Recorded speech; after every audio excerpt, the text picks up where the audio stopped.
Então, pessoinhas, tudo bom? Vamos dar seguimento ao nosso trabalho? Sejam todos muito bem-vindos, né? A nossa segunda videoaula desta semana. Gente, vamos dar continuidade a falar sobre clima, né? Sobre tempo, sobre os fatores que interferem no clima, sobre previsão do tempo. Então, vamos seguir o nosso livro. Da página 161 à página 166. Nós começaremos a falar sobre as correntes marítimas.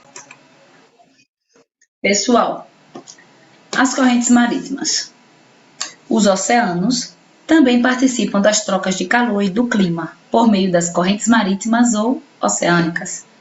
Essas correntes são formadas por grandes volumes de água que se deslocam pelo oceano, transportando energia na forma de calor e influenciando o clima das regiões que passam. Nós falamos de correntes de ar, não é? Agora vamos falar de correntes marítimas. As correntes se formam pelo deslocamento dos ventos na superfície da água, pelo movimento de rotação da Terra.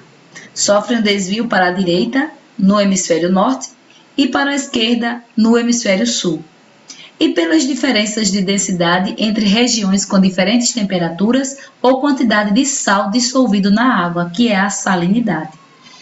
Nas regiões próximas aos polos, a água dos oceanos perde calor. Mais fria, essa água se dirige então para as regiões próximas do Equador. São as chamadas correntes frias. Sem essas correntes, a temperatura das regiões equatoriais, como é o caso de parte das regiões norte e nordeste do Brasil, seria muito mais elevada. As correntes oceânicas quentes originam-se nas regiões equatoriais e se deslocam em direção aos polos. É a troca, não é? As correntes quentes são importantes porque amenizam temperaturas muito baixas em maiores latitudes, como é o caso da corrente do Golfo, que desloca água quente e, consequentemente, calor, amenizando o frio de lugares como a Islândia. Aqui embaixo nós temos a representação de algumas correntes marítimas na Terra e de algumas regiões de clima seco. Olha aí, as áreas amarelas, né, são regiões áridas ou semiáridas. Olha aqui no Brasil, né, o sertão nordestino. Olha aqui, as áreas bem secas e bem quentes. Tem desertos, olha aí. A seta azul são as correntes frias, né? Elas representam a corrente fria. E a seta rosa, né, ou vermelha, aí, representa as correntes quentes. Tá bom? Vamos lá. Vale lembrar que quando as massas de água esfriam, elas ficam mais densas e se movem para partes mais profundas do oceano, enquanto as massas mais quentes tendem a se mover para a superfície, da mesma forma que ocorre na atmosfera com as massas de ar frias e quentes. Além disso, o alto calor específico da água faz com que os oceanos absorvam lentamente o calor do sol durante o dia, sem atingir temperaturas muito altas. Durante a noite, a energia na forma de calor é liberada para a atmosfera e se distribui para regiões mais frias. Observe que o nosso planeta está sempre em movimento, né? Seja ar, seja água, seja terra, né? Seja lá, lembra lá dos movimentos das placas, né? Então, o nosso planeta está sempre se movendo. A influência das correntes marítimas no clima das regiões é tão forte que pode determinar até mesmo a existência de um deserto. O deserto do Atacama, por exemplo, no Chile, existe principalmente devido às correntes frias presentes na costa oeste do continente sul-americano. Olha aí, uma paisagem seca do deserto do Atacama. A gente sempre ouve falar nesse deserto, né? Nas mídias aí. Continuando. Agora, reveja a figura 6.34 e observe que, em muitos casos, próximos a regiões secas, passam correntes oceânicas frias, lá no mapa, certo? Essas correntes causam chuva. Vamos ver a caixinha de texto. A baixa temperatura da água do mar provoca a condensação do vapor de água do ar que está sobre o oceano, provocando a chuva. Então, essas correntes causam chuva sobre o oceano, fazendo com que as massas de ar cheguem ao continente sem umidade, ocasionando o clima mais seco dessas regiões. Estudos revelam que fenômenos climáticos podem afetar áreas muito distantes. Por exemplo, quando ocorrem temperaturas diferentes das usuais na superfície do mar, em porções tropicais do Pacífico e do Atlântico, isso pode interferir na quantidade de chuva nas regiões tropicais, como é o caso de grande parte do Brasil.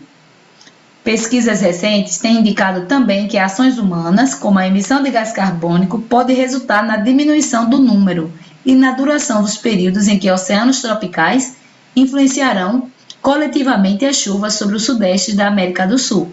Dessa forma, será muito mais difícil prever como será o regime de chuvas nas próximas décadas. Isso prejudica, entre outros setores, a agricultura e a obtenção de energia elétrica. Na imagem a gente percebe aí a régua de marcação do nível da água no Rio São Francisco, em período de estiagem, Sobradinho, Bahia. Olha aí como o nível está baixo. Não está nem alcançando a régua. Essa daqui, né? Muito bem. Relevo, altitude e distância do mar. Além da altitude, o clima de uma região também varia em função da altitude. Quanto maior a altitude, menor a temperatura média do ar. Isso acontece porque, com o aumento da altitude, o ar torna-se mais rarefeito, com pouca concentração de gases e, portanto, com menos vapor de água. Como o vapor de água é responsável pela retenção do calor, o ar atmosférico fica mais frio. Por isso, em áreas de elevada altitude, as temperaturas são baixas, mesmo em locais próximos ao Equador. Se você conhece alguma cidade localizada em regiões altas, como Campos do Jordão, que fica em São Paulo, Gonçalves, em Minas Gerais, né? São Joaquim, em Santa Catarina, ou Piatã, na Bahia, pode ter notado que a temperatura diminui com a altitude. Se o ar estiver úmido, a temperatura cai mais ou menos 0,6 graus a cada 100 metros de altitude. Com o ar seco, a temperatura cai cerca de 1 grau a cada 100 metros. Observe aí na figura abaixo. E aí, o que vocês acham? Tá quente ou tá frio aqui? Olha o termômetro. 1 grau. E olha o povo como é que tá. Além da altitude, o relevo também influencia características climáticas. Pode ocorrer, por exemplo, uma barreira montanhosa, que é a causa para clima seco de algumas regiões. Essa barreira dificulta a passagem dos ventos carregados de umidade para regiões atrás dela. Nas regiões próximas ao mar, o ar geralmente é úmido, o que afeta diretamente o clima.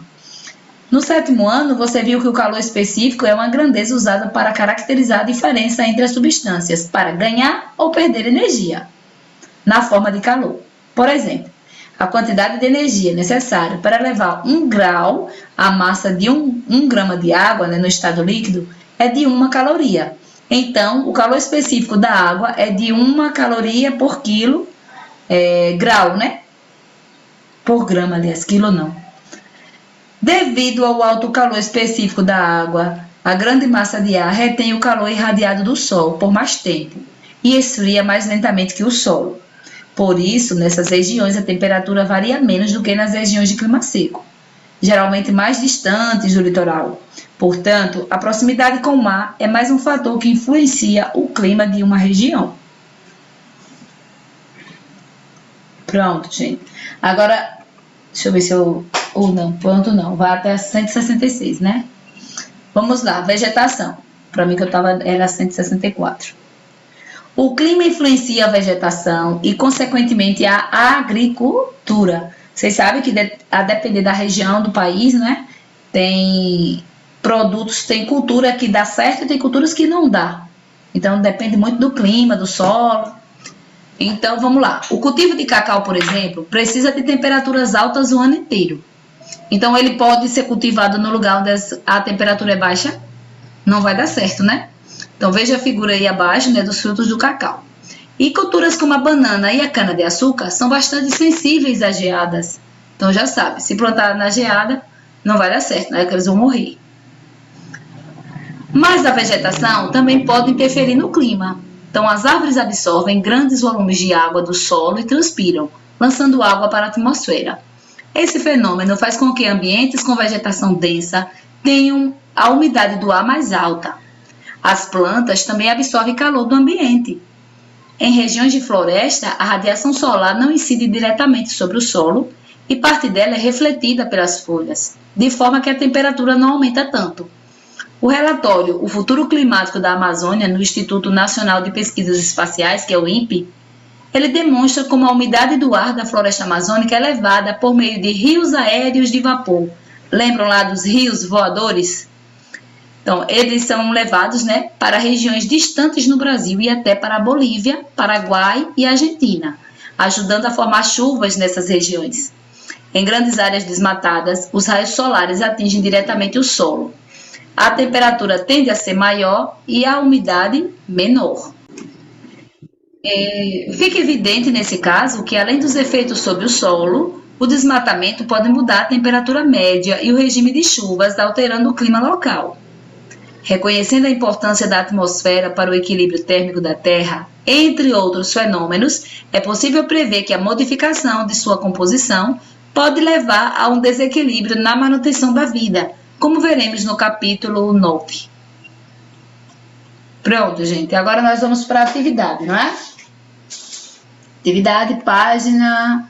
a próxima página é atividade 12, certo? Continuando na atividade que nós já começamos, não é? Olha aí.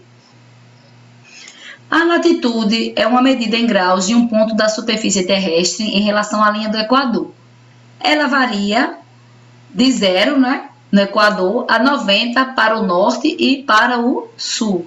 Então, a linha do Equador, olha aqui, 90 para o norte, 90 para o sul. Ela fica no meio, né?